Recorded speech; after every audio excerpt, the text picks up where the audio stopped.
John Fitzgerald Kennedy was born into wealth, politics, and expectations heavy enough to crush lesser men. The Kennedys weren't just another Irish Catholic family clawing up the American ladder. They had already scaled it and built a mansion at the top.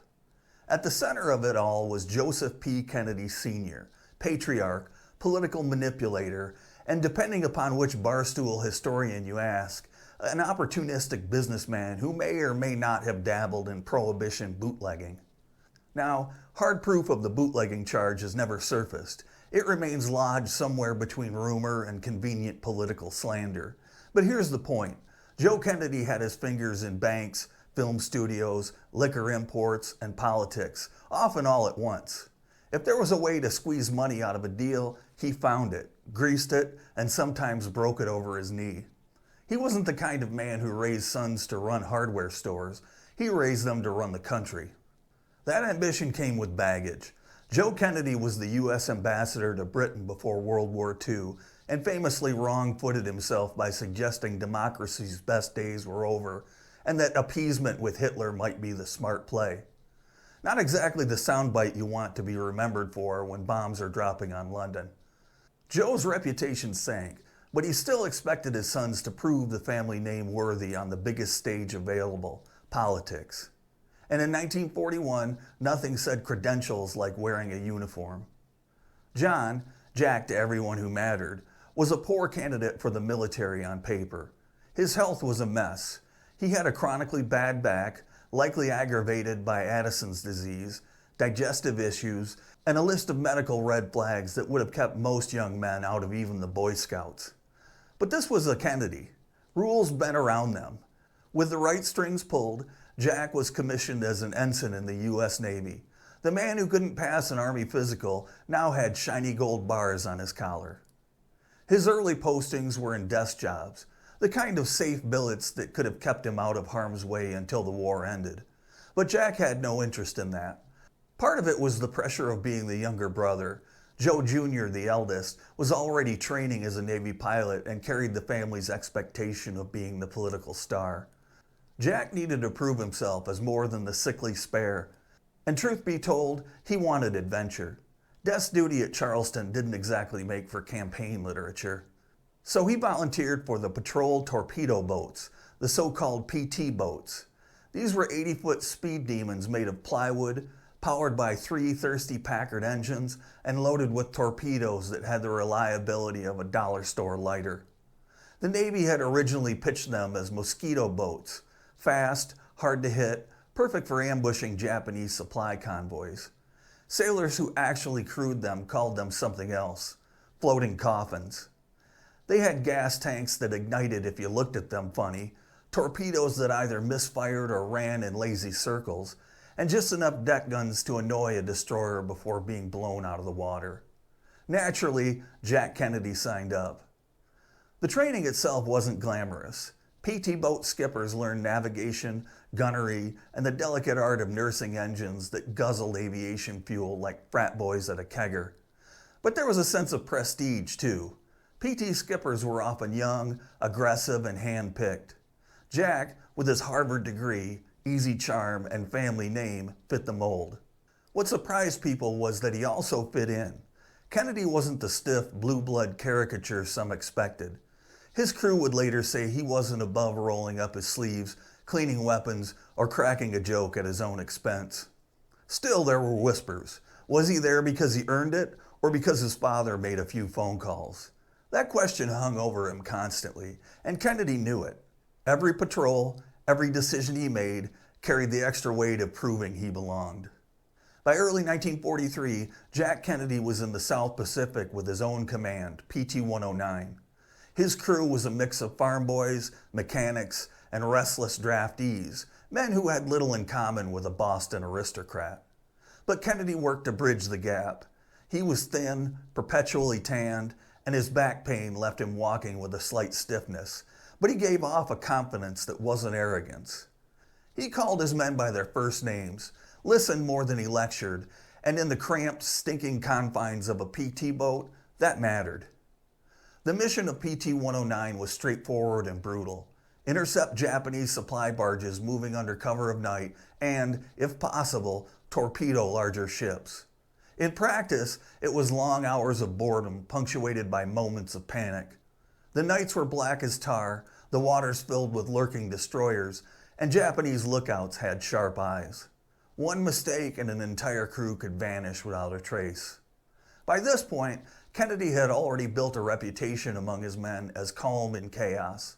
He didn't lose his temper, didn't bark at them when things went wrong, and plenty went wrong. The torpedoes misfired so often that the crew joked the best way to sink a ship was to throw the damn things overboard and hope they hit. But Kennedy's steady hand kept morale up. His crew respected him, even if he still had something to prove to the Navy brass. Here was the stage. A privileged young man, the son of one of America's most controversial political figures, commanding one of the most dangerous and least forgiving vessels in the Pacific theater. The odds were already stacked against him.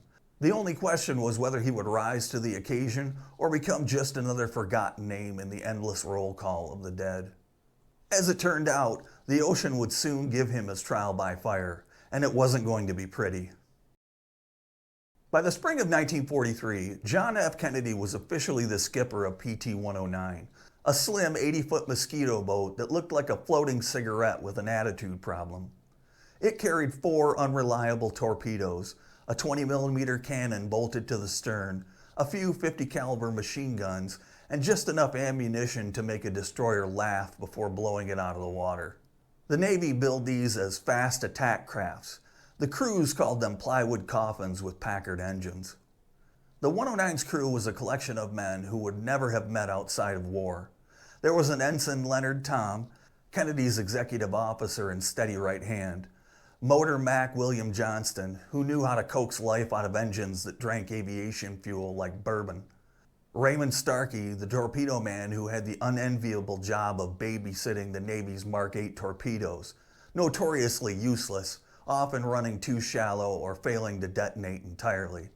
Then there was Patrick Pappy McMahon, the motor machinist with a quick smile and the man who would later pay the heaviest price when fire and gasoline met. These weren't Boston Brahmins. They were farmers, mechanics, and sons of steelworkers. At first, they weren't sure what to make of their skinny, stiff-backed skipper from Harvard. Kennedy wasn't a screamer, and he wasn't much for Navy formality. He didn't demand salutes on deck. Instead, he had a habit of asking his men's opinions, cracking jokes, and listening. In the humid, claustrophobic world of PT boat, that made him different. Slowly, they began to respect him. But if the 109's crew thought their biggest challenge was getting used to a rich kid in command, the Pacific quickly proved otherwise. The Solomon Islands were a nightmare. Nights were suffocatingly hot and pitch black, the kind of darkness where you could barely see the man next to you. Japanese barges ran supplies between islands under the cover of the black water, and it was the job of the PT boats to hunt them down. Sounds straightforward enough, except for 2 problems.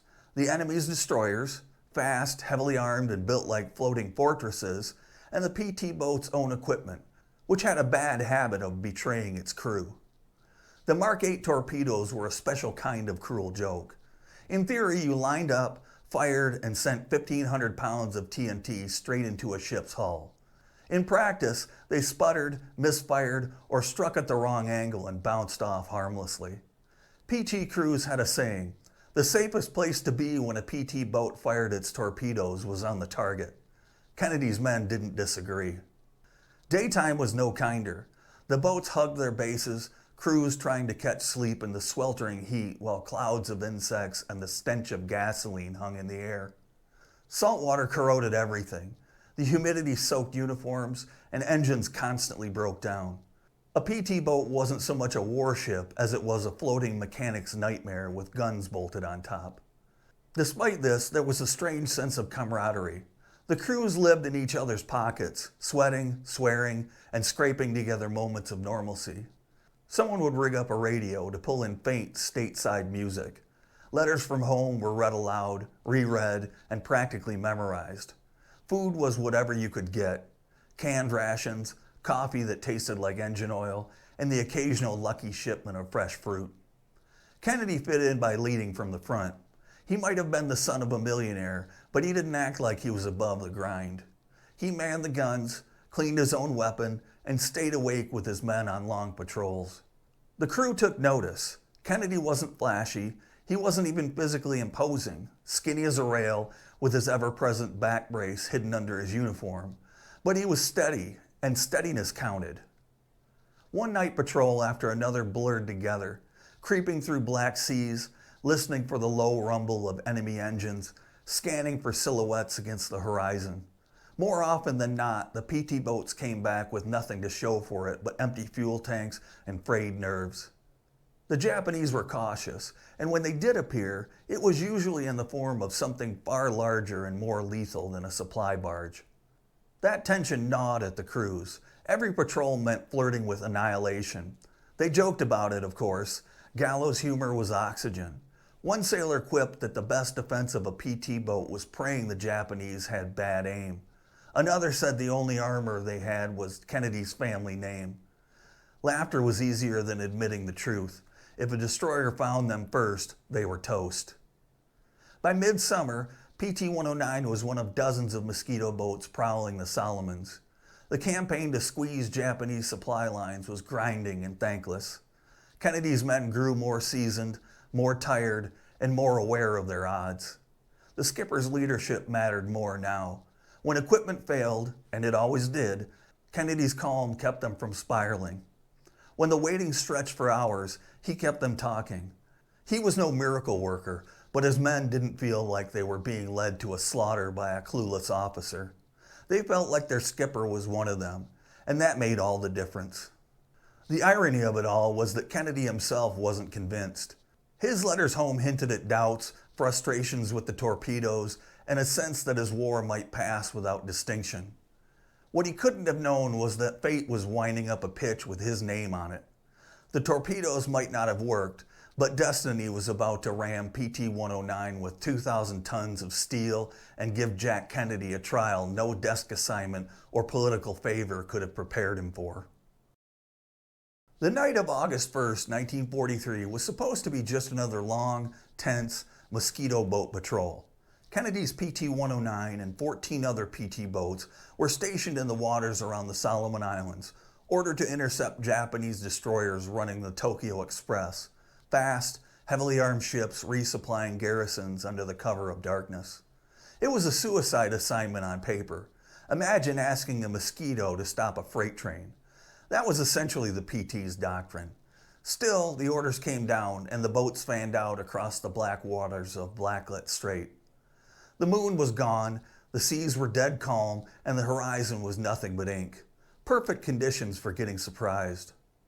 Kennedy's boat was drifting on one of those patrol lines when, just after 2 a.m., the destroyer Armagiri appeared out of the darkness like a ghost. She was a Fubaki-class destroyer, 2,000 tons of steel, 30 knots of speed, and bristling with guns. PT-109, by contrast, was 80 feet of plywood and a crew that had been awake far too long. The destroyer's sudden appearance was so abrupt that the crew barely had time to react. Some accounts suggest Kennedy spotted her silhouette second before impact, giving the order to accelerate. Others remember it as being over before anyone could move. Either way, Amagiri plowed through PT-109 at full speed, slicing the boat nearly in half. The impact was apocalyptic. The forward section of the 109 exploded in a burst of fire and gasoline, instantly killing 2 men, seaman Andrew Kirksey and motor machinist Harold Marney. The rest of the crew was thrown into the sea or clung to the wreckage. Kennedy himself was hurled across the deck, his bad back screaming in pain, but he somehow clawed back to the surface. The sea was on fire, fuel spilled from the ruptured tanks, flames licking across the black water.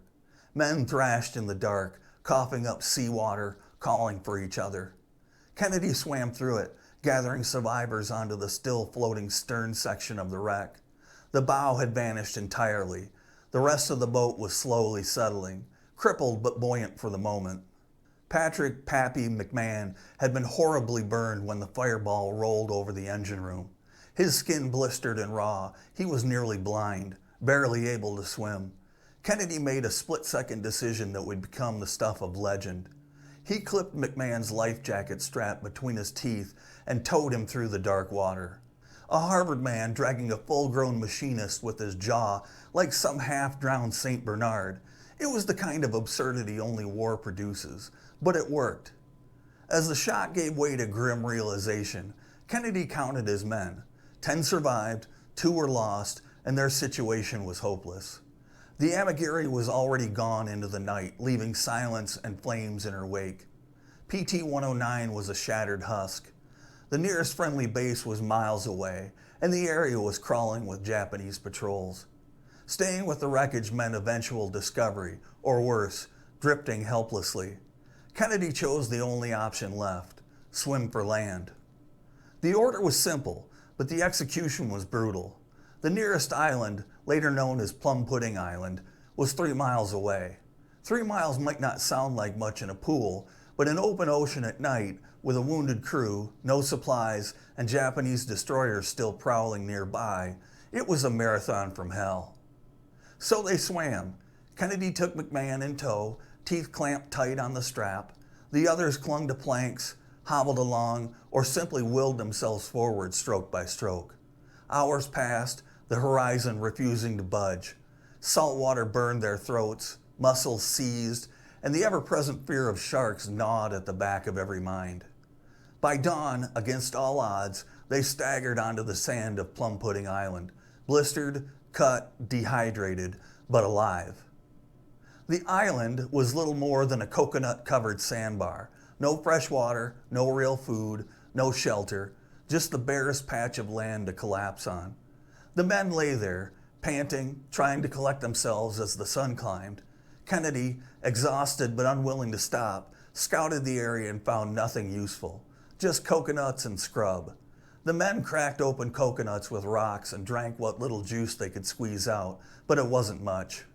That night, Kennedy made another attempt to improve their chances. He swam alone, striking out into the dark, searching for other islands, anything with food, water, or friendly faces. His back ached, his body trembled from exhaustion, but he pressed on. He found only more scrubby islands, nothing better than the one they'd just collapsed on. Hours later, he dragged himself back, empty-handed but alive. The next day, he tried again, and again. Kennedy swam mile after mile through hostile waters, sometimes by moonlight, sometimes under blazing sun, with nothing but sheer willpower and stubbornness to keep him afloat. Each time he came back with scraps of information, but no miracle. The men grew weaker, their lips cracked, their burns worsened. Every day the odds tilted more towards death. And yet somehow morale didn't collapse completely. Kennedy's presence, even with his limp, even with his constant grimacing from pain, kept them steady. He cracked jokes, he encouraged them, he carried the wounded. Leadership isn't about speeches or medals. It's about dragging a burned machinist through 3 miles of black water because no one else can. Kennedy didn't just tell his men they'd survive. He swam out and proved he believed it. By the 3rd day, the survivors were little more than husks, surviving on coconuts and desperation. Kennedy knew they couldn't last much longer like this. Fate, however, was about to intervene, in the form of 2 islanders in a canoe who would change everything. But in the moment on Plum Pudding Island, all Kennedy could do was keep his men alive 1 hour at a time. The PT Boat War was supposed to be fast, aggressive, and heroic. Instead, PT-109's story had turned into a slow-motion survival epic, one where teeth, grit, and luck mattered more than torpedoes or tactics. Kennedy had gone from wealthy son of privilege to leader of a half-dead crew marooned in enemy waters. His political destiny was still decades away, but in that moment, he was proving something much simpler. He wasn't just a Kennedy, he was a skipper who refused to quit. By dawn, the survivors of PT-109 had discovered a cruel truth. Surviving the collision had been the easy part. Now they were trapped on a strip of sand and scrub that was barely large enough to stage a picnic, let alone sustain 11 exhausted, half-injured sailors. Plum Pudding Island, the name was as generous as the land was stingy. It was a lump of coral and sand, maybe 100 yards wide, littered with coconut palms. No fresh water, no food to speak of, no shelter from the burning Pacific sun. It was the sort of island you'd happily visit in a postcard and die on in real life. The crew collapsed on the beach, trying to scrape strength back into their bodies. Their lips cracked from salt water, sunburn gnawed at their skin. McMahon, the machinist Kennedy had towed by his teeth, was in agony. His burns raw, his eyes swollen shut. Every movement sent fire through his body. He needed a doctor, but all he had was a skipper with a busted back and a will of iron. Kennedy wasted little time. He climbed back into the surf, scanning the horizon. Other islands speckled the distance, some closer, some farther, none promising. But sitting still wasn't an option. If the Japanese didn't find them, thirst would. That night, Kennedy made his first scouting swim, heading toward a larger island. He stroked mile after mile through black water, the strap of his life jacket clinched tight, his back screaming with each pull. He found nothing better, just more scrub, more coconuts, and no sign of fresh water.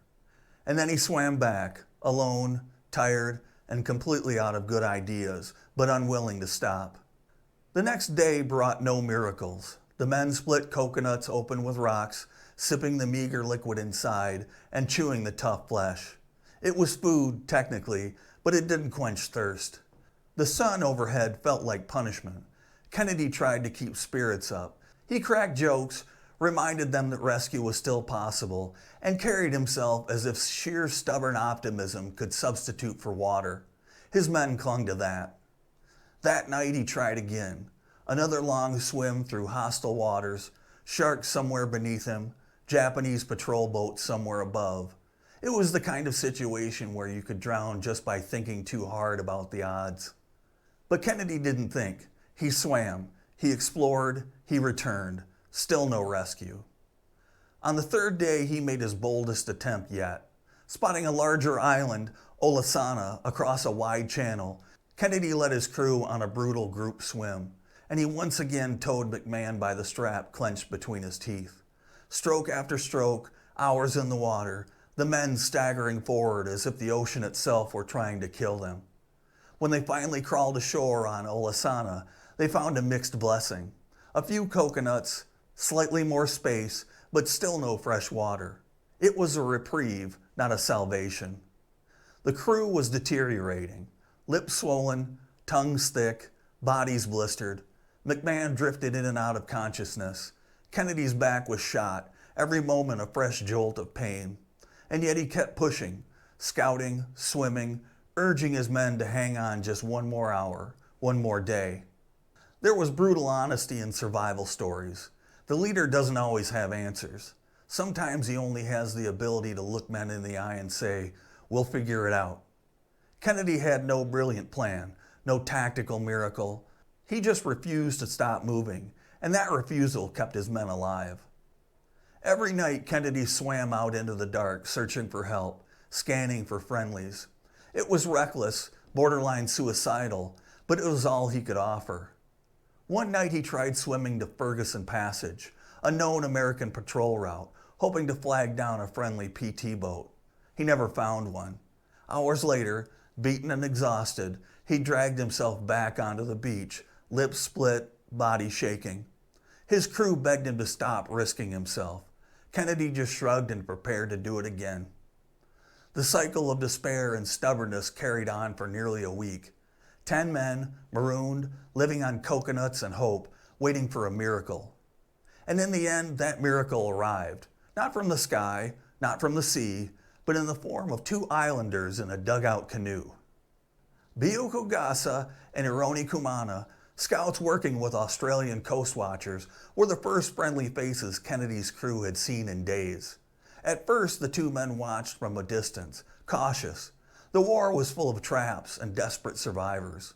Eventually, Kennedy approached them, dragging himself out of the water, waving his arms, and doing his best to communicate. It was a meeting so absurd that it felt scripted. Here was the son of one of the wealthiest men in America, barefoot, sunburned, gaunt, and barely standing, trying to explain in broken phrases that he and his crew were stranded Navy men. And here were 2 Solomon Islanders, paddling a canoe, holding the fate of a future U.S. president in their hands. Kennedy improvised. He carved a message into a coconut shell. Nauro ISL commander, native knows POSIT.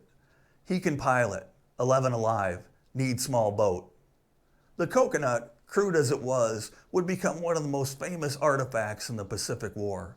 A desperate plea for help, carved by a half-dead lieutenant who refused to let his men go under.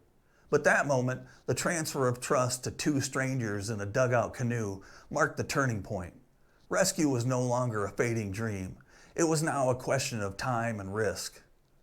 Kennedy had led his men through fire, gasoline, and miles of black ocean. He'd pulled them across islands with nothing but coconuts and willpower. And now, finally, the threat of survival had appeared. All they could do was hold on and hope those islanders could thread the needle back through Japanese waters without being spotted.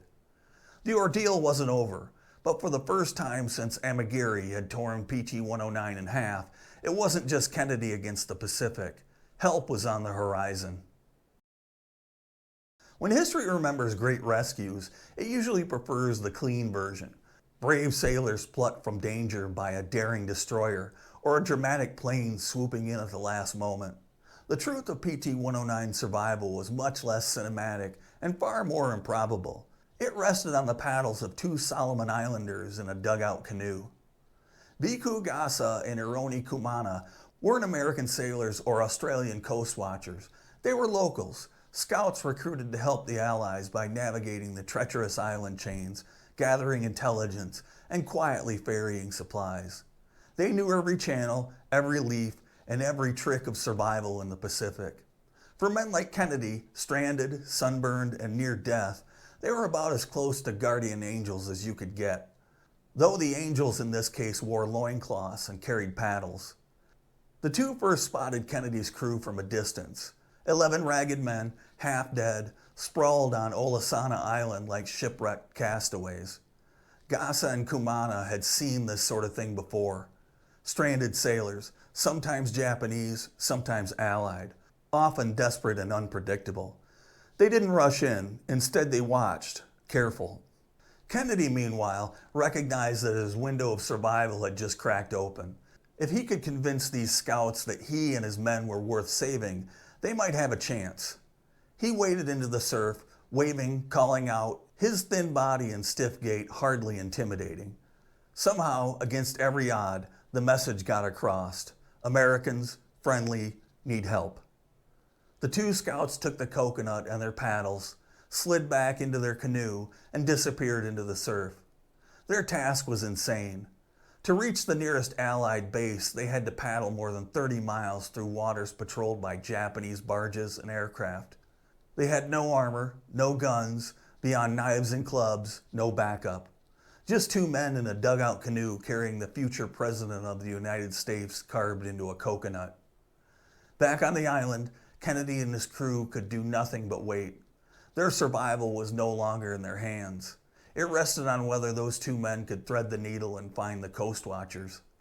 While they waited, Kennedy continued to push himself past human limits. Every night he swam into Ferguson Passage, the main route for PT boats, trying to intercept a friendly patrol.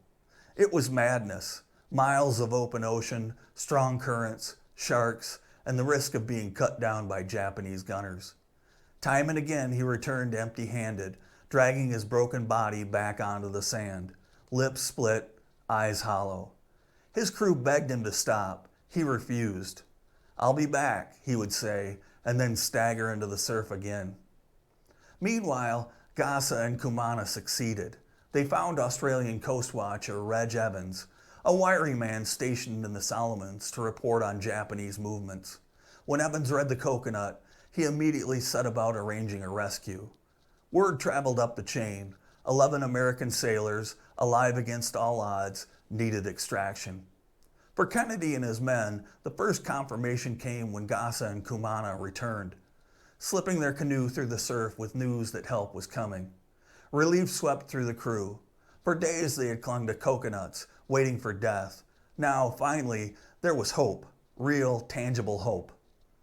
The scouts did more than carry messages. They brought food, yams, fish, fresh coconuts, and even water, easing the men's suffering.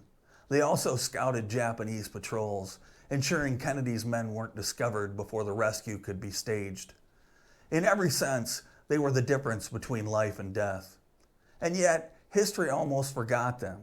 For decades after the war, Kennedy's heroics were celebrated, retold in magazine articles, books, and even the 1963 Hollywood movie PT-109. His leadership, his swims, his coconut, all became part of the Kennedy legend. Gasa and Kumana, meanwhile, faded into obscurity on their home islands.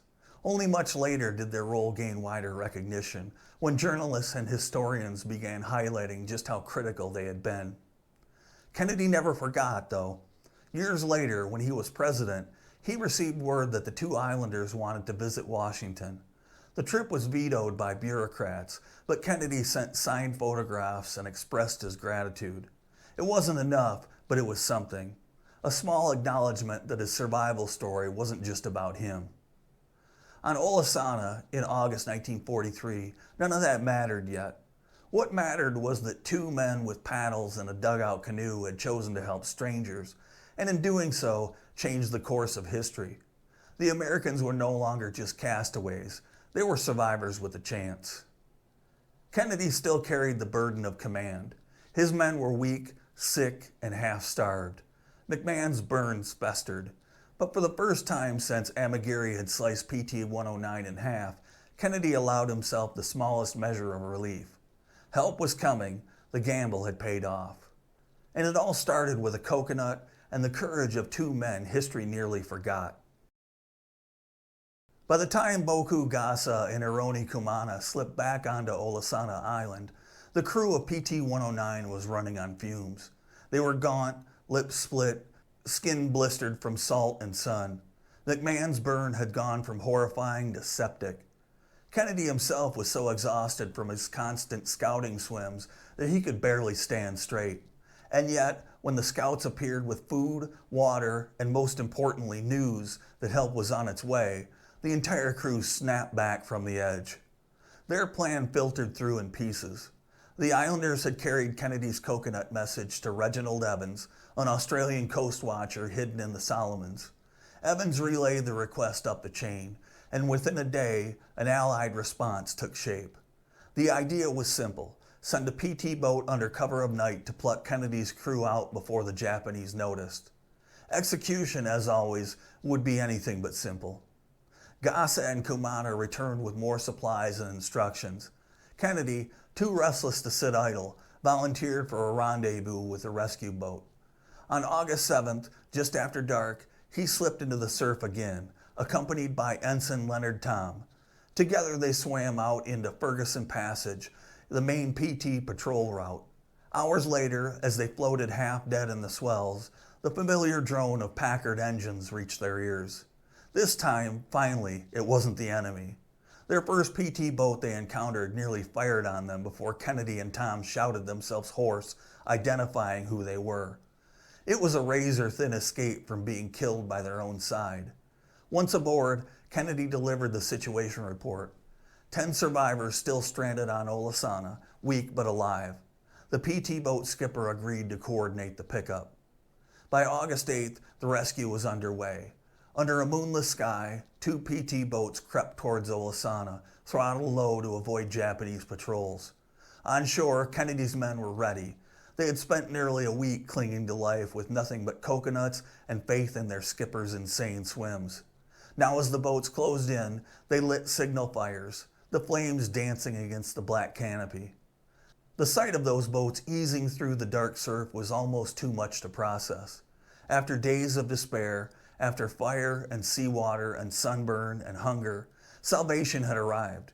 One by one, the men staggered into the shallows, dragging themselves over the gunwales and collapsed onto real decks again. McMahon, barely conscious, was hauled aboard with care. Kennedy stayed last, making sure every man was accounted for before climbing up himself. The crew of PT-109 was safe.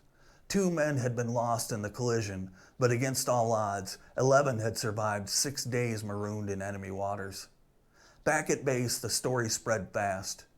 Sailors swapped versions over coffee and cigarettes. how the Amagiri had sliced PT-109 like a knife through butter, how Kennedy had hauled McMahon by his teeth, how a coconut message had been paddled 30 miles by islanders through Japanese territory. It had all the makings of a legend, even before the official reports were written. Kennedy himself was less interested in the legend. He downplayed his role, deflecting credit onto his crew and the islanders. In his official citation for the Navy and Marine Corps Medal, the wording was clear enough: for extremely heroic conduct. But privately, Kennedy admitted to friends that he didn't feel like a hero. He had simply done what was necessary. His men would have died otherwise. End of story. For the Navy, however, it was a perfect morale tale. The young lieutenant who refused to give up, the ragtag crew who endured the impossible, the local allies who proved vital. It was the kind of story you put in training manuals and magazine spreads. And for the Kennedys, always mindful of public image, it became something else too: political capital. When PT-109 survivors staggered back into Allied hands, they weren't thinking about medals, politics, or magazine spreads. They were thinking about water, food, and clean sheets. Kennedy himself was gaunt, his back in agony, his lips cracked from salt and sun. The official paperwork came later, in neat, bloodless language of the U.S. Navy. His citation for the Navy and Marine Corps Medal read, for extremely heroic conduct as commanding officer of Motor Torpedo Boat 109. He also received a Purple Heart for the back injury aggravated by the collision.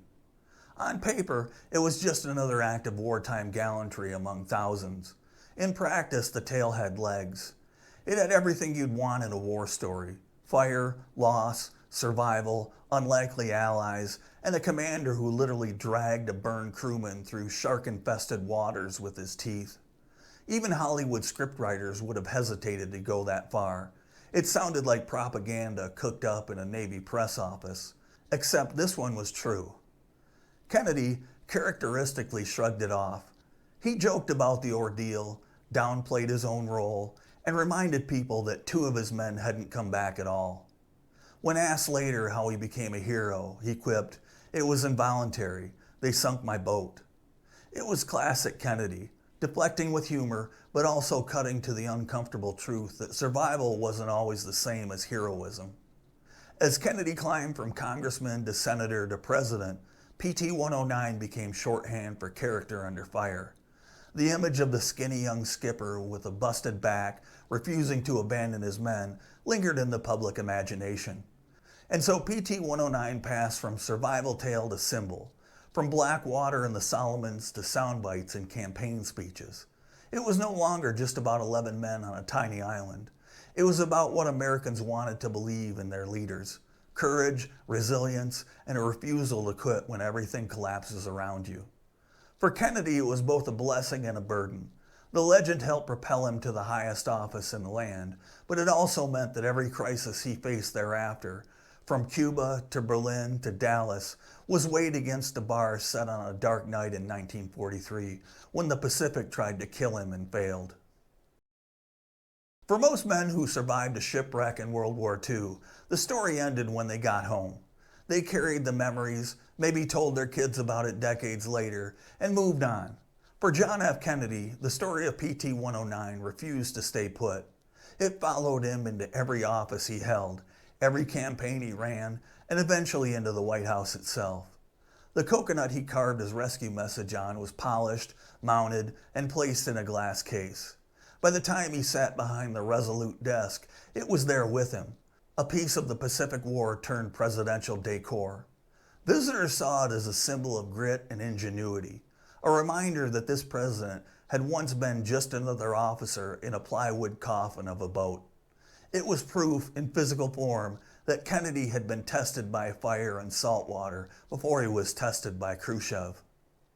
But the legacy of PT-109 wasn't Kennedy's alone. The men who survived with him carried their own scars and memories. They never forgot the long swims, the taste of coconuts, the fire on the water, or the gaunt figure of their skipper refusing to quit. Many of them remained loyal to Kennedy long after the war. When reporters came knocking in the 1950s and 60s, they vouched for him without hesitation. Their words carried weight because they had bled and burned with him. Patrick "Pappy" McMahon, the badly burned machinist Kennedy towed by his teeth, lived with his injuries for the rest of his life. He later said simply, "He saved my life." It was hard to argue with that. Kennedy had literally hauled him through 3 miles of Pacific black water. For McMahon, the memory wasn't myth, it was survival. And yet, while Kennedy's role was celebrated, the story of PT-109 also exposed the selective memory of history. Buku Gaza and Ironi Kumana, the 2 scouts who had risked everything to paddle Kennedy's message through Japanese territory, were almost entirely written out of the American version of the tale. They returned to their villages after the war, living humble lives, their role reduced to a footnote at best. It wasn't until decades later that their names began surfacing again. In 2002, National Geographic profiled them as the unsung heroes of the Kennedy rescue. By then, both were elderly men, living in conditions that would have shocked the Americans who owed them their lives.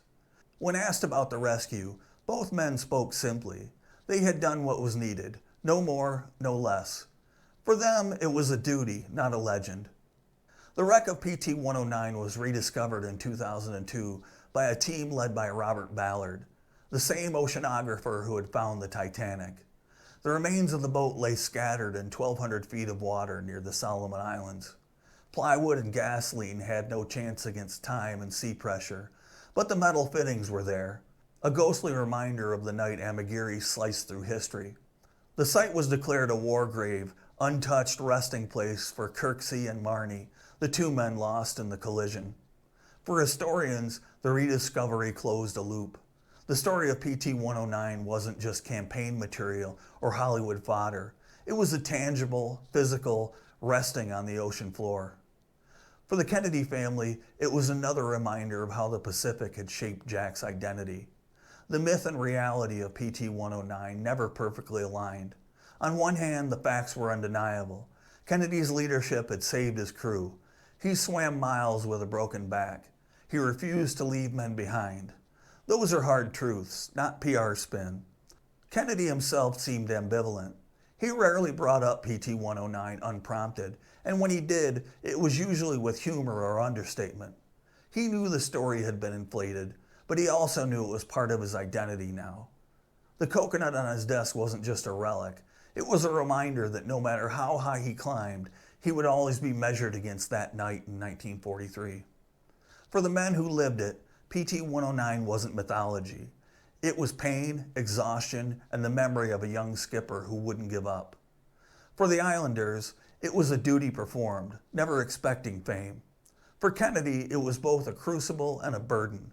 The night the Pacific tried to kill him and failed, but also the story that would define him forever.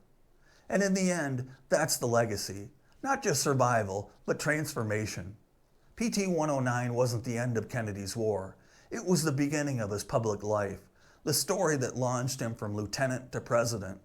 It was proof, for better or worse, that sometimes a man's destiny can hinge on something as simple as refusing to quit when the ocean is trying to drag you under. I'm Dave. I appreciate you watching. Please subscribe, like, comment, and share. And until next time, stand tall.